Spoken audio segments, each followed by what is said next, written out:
Well, let's bring in Fox News contributor and constitutional expert, Jonathan Turley. Jonathan, what do you make of this verdict, and should it fortify the way we feel about our justice system? Well, you know, the jury here did exactly as it was designed. You know, the jury is supposed to stand between the government and a citizen, between a mob and a defendant. They are tasked with doing dispassionate justice. That's what happened here. They spent a very long time deliberating, and they ended up acquitting on all counts. That was not a surprise. In closing arguments, I wrote a column saying I thought this would either be a hung jury or acquittal, because the case fell apart from the outset. I mean, the prosecution witnesses gave testimony for the defense.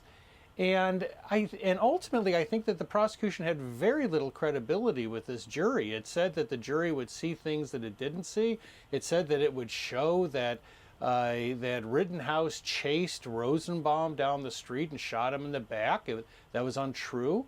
All of that stuff undermines a prosecution. So the outcome was not surprising. But what's troubling is that the verdict doesn't seem to matter, that you have leading politicians denouncing this verdict, and I'm not sure what they expected from this jury. The standard here is very clear. Now, some of these politicians say we have to change self-defense law. Oh, right, well, we'll have that debate. But you can't expect a jury to ignore the existing law, and that's what they refused to do. There was a reasonable doubt as to whether he was acting without this belief that he would be harmed. And he used force after he was attacked. And a lot of those facts simply weren't reported in the coverage leading up to this trial, at least not in a full sense. You know, Professor, you're so right on that. I want to bring your attention to the prosecution. You talked about the way that they conducted themselves in this trial. They also changed their legal strategy mid-trial, which is something I've never seen before. But as a criminal defense attorney, can you talk about the violations of the Constitution that happened in the middle of this trial and what should be done to these prosecutors? I know that they have immunity, but this was something that civil libertarians have been complaining about for a while, and we saw it in the middle of this trial. Yeah, I got to tell you, I thought it was breathtaking. You know, when the prosecutor Binger referred to the silence of the defendant, my hair caught on fire as a criminal defense attorney. So did the judge, of course, reacted entirely appropriately. There's a long line of cases saying you can't do that. There's some small exceptions for talking about the silence of a defendant before arrest, before Miranda. But what Binger was doing has been viewed as unconstitutional for decades. But you also had a lot of other, not just blunders, but serious violations, withholding of evidence. Everything seemed to be improvisational with the prosecution. They would get facts wrong. In some cases, the prosecution seemed to be learning facts with the jury. I mean, all of it was just a very They ignored a court exercise, ruling as well. Some aspects.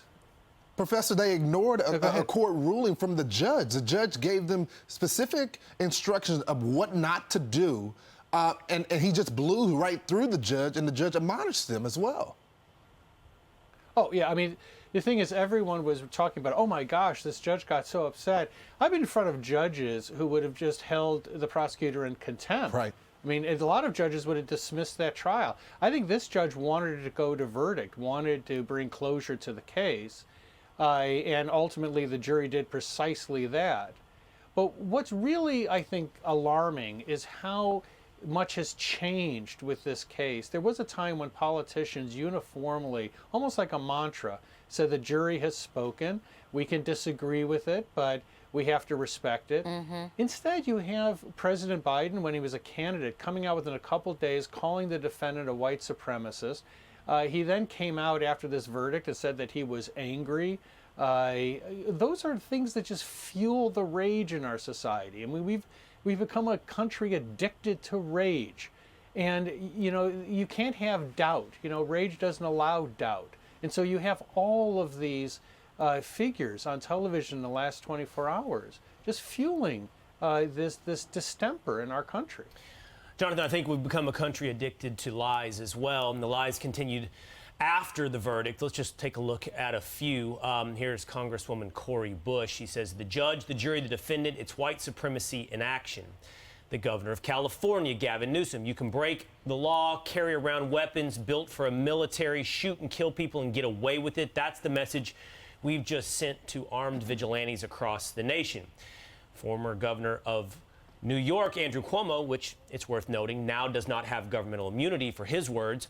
Today's verdict is a stain on the soul of America. I bring up immunity not for that specific statement by Andrew Cuomo, but to turn our attention to defamation. In your estimation, does Kyle Rittenhouse have a viable, strong case for defamation against, I don't know, CNN, MSNBC, multiple personalities, and perhaps Joe Biden as a private citizen, because his statement was made calling Rittenhouse a white supremacist before he was president of the United States?